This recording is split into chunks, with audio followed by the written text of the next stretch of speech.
What's up, guys? Welcome back to another Modern World History video. Today, we will be talking about history our way.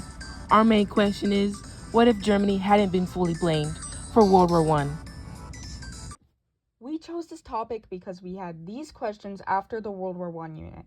What would happen to the other nations in the Central Powers if they had to pay reparations? And what would happen if the war guilt clause was different? World War I originally ended with the Treaty of Versailles and the war guilt clause, which had Germany take the full blame, force them to give up land, and pay around 132 billion gold marks, which is worth around $500 billion today, in reparations. This led Hitler to gain power by writing his book Mein Kampf, which pointed out the unfairness of the clause. People agreed with the book and became both angry and resentful at the Allied powers. During the First War, Germany was allied with the Central Powers. So, if the Allies decided to split the reparations between the Central Powers, Germans would not have been as upset and would have less of a reason to side with Hitler. More people from Austria, Hungary, the Ottoman Empire, and Bulgaria would feel it's unfair to pay the reparations and still have to repair their own country's damages. Their economy would become more strained, prices would increase, wages would be decreased, and there would be more people looking for jobs. It would be like their own version of the Great Depression, since their economy would be plummeting from having to pay their portion of reparations. Due to such struggles, it's reasonable to set aside the Central Powers in our hypothetical World War II.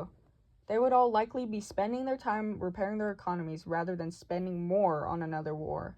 Sometimes at the start of a sports game, your country's Air Force will appear. This is because people tend to consider their Air Force as the pride of their country, making a lot of people feel patriotic. So, when the Allies forbade Germany from having an Air Force in the Treaty of Versailles, Germans were obviously upset and even humiliated. Hitler's main push towards power was the fact that he secretly made an Air Force called the Luftwaffe, consisting of thousands of planes. Once he showed it off, Germans were relieved with happiness, which caused Hitler to gain their trust.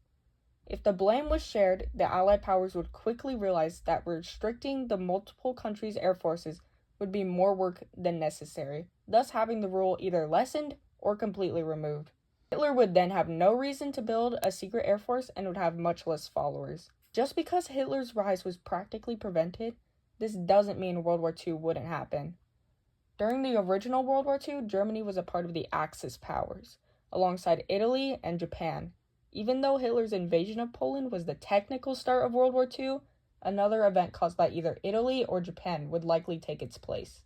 That event could have likely been the Nanjing Massacre, when Japan was barreling through Asia and the Pacific Islands, massacring around 200 to 300,000 Chinese civilians. Originally, Japan was hiding behind Hitler's antics in order to invade without being noticed by the League of Nations. However, if Germany wasn't participating in the war, Japan's actions would become a lot more apparent, making them an immediate threat of possibly going to invade them. This could start the war 2 years earlier because Hitler invaded Poland in 1939, and the Nanjing Massacre started in 1937. With the new World War II starting in 1937, the Allies and many other nations would be able to notice the destruction made by Japan. Though the Allies would not make a move to stop Japan, instead just taking note of their actions, which is probably worse since they're making it clear that they're watching. Japan's next original move was signing the tripartite pact with Germany and Italy. However, now they most likely wouldn't sign that pact, since Germany is no longer involved as much with World War II. Transitioning the attention to Italy. They were a very fascist nation, and that fact wouldn't change. After World War I, Italy had a massive economic crash. People were unemployed, there were strikes, and more political parties were beginning to form and go against each other. It was reasonable to imagine Italy, like Germany, would not be as involved either. Their main focus would be their dictatorship and trying to fix their nation. Because Germany, although not participating in the war, they were still being contained by the Treaty of Versailles. Italy wouldn't have interest in a nation being tied down by debt and restrictions. With Japan dominating the Pacific Ocean and increasing military power, the United States would start to become worried.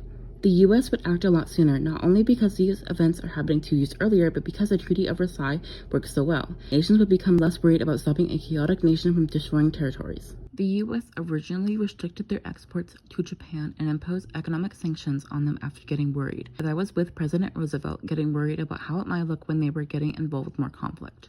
President Roosevelt actually wanted to create a joint Anglo-American naval blockage of Japan, and that plan would probably still happen. He'd order the U.S. to cut off all resources going to Japan and try to force them to surrender under the lack of their help. But keep in mind that people were terrified of Japan and what they might do next. Roosevelt might also take the precaution to send out some of their navy towards Japan ahead of time, or at least have them at the ready. And then, Pearl Harbor. Because of the blockage, Japan retaliated by bombing Pearl Harbor, catching Americans by surprise. But since Roosevelt took precautions, their response to the attack would be even quicker than how fast it was originally. Instead of almost 4 years for them to respond with an attack of their own, it would likely take less than 2 years. So with that, Emperor Hirohito would announce their surrender in 1941 and World War II would officially end. From what we've shown you, the main events like the World Wars wouldn't stop happening just because the Central Powers as a whole took on the World Guilt Clause. The little things would shift just enough to change history completely.